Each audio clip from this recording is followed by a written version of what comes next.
Hello, I'm Ryan F9 and these are my favorite ADV and Dual Sport donuts.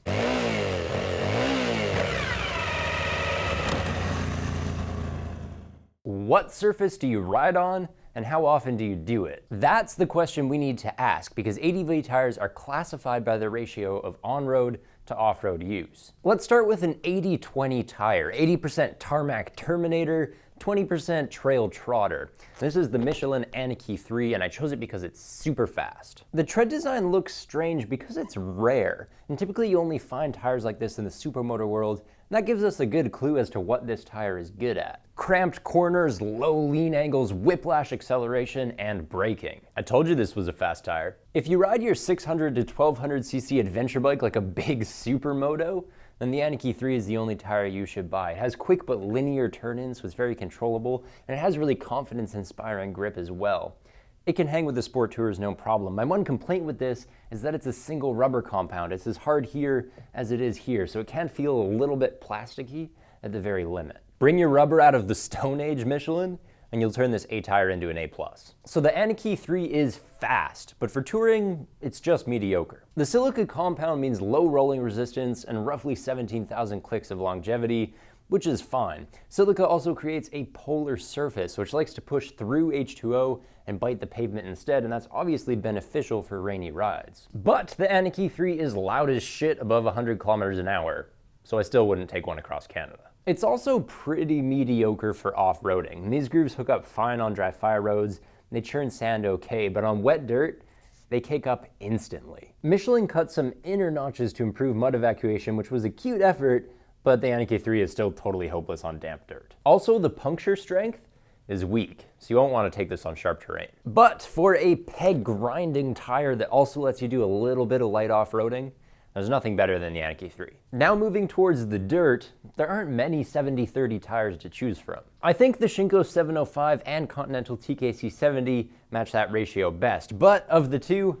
save your money and get the Shinko. For one, it's almost $100 cheaper, plus it handles better in the dirt. Wet mud is a challenge, but it still evacuates a lot better than the TKC 70 with its solid center bend. The 705 is also reasonably long lasting. I'd expect 12,000 kilometers on a bike like my V-Strom, which is a little bit less than the TKC 70, but not enough to justify going up that price bracket. I also think the Shinko handles itself respectably on pavement. Not as loud as you might expect, and the profile is surprisingly aggressive. Just be careful at the very limit because cornering grip is predictable, but not plentiful. A lot of people get tempted towards the TKC 70 because it comes in more radial sizes, and that's rare for a 70-30 tire.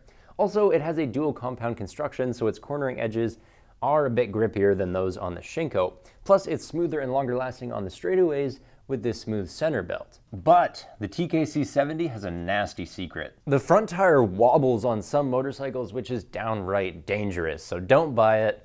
Get the Shinko 705 instead. The next tire is a 50-50 split, and ratios aside, it is the best piece of rubber in this video. Meet the Motoz Tractionator GPS. What's cool about the Tractionator is that it's reversible. Wear it this way for 50% on-road, 50% off-road use, but if you flip it around, you get a mostly off-road tire. Motoz is being vague in their wording, so I won't be. Mostly off-road amounts to a tire that is bumpy and loud on the pavement, but pulls like a train on the soft stuff. Off-road cornering and lateral grip won't be affected much, but in this rotation, the tire does churn in a straight line. And that's useful because most tires with a slick center belt, like the Heidenau K60 Scout, they struggle in generating upright traction on wet surfaces. The Motoz doesn't have that problem at all in mostly off-road mode, although it does struggle a little bit like the K60 Scout in the regular 50-50 orientation. Also similar to my beloved K60s is the wear behavior. This tire feels and lasts like it's made of iron. Early reports actually put it ahead of the Heidenau for mileage,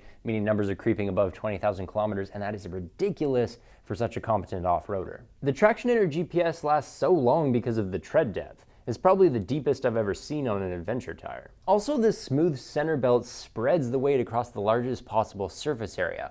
Obviously, that gives a civilized ride on the highway, but it's good for longevity too. Two warnings. The Tractionator takes a really long time to warm up, so don't push it until that plasticky feeling goes away. Also, it has slightly less grip at the very limit when compared to the K60 Scout, so if you're coming off Heidenau's, be careful of that. Otherwise, this is a better 50-50 tire in every respect. More durable, versatile, and grippy on the trails, longer lasting on the pavement.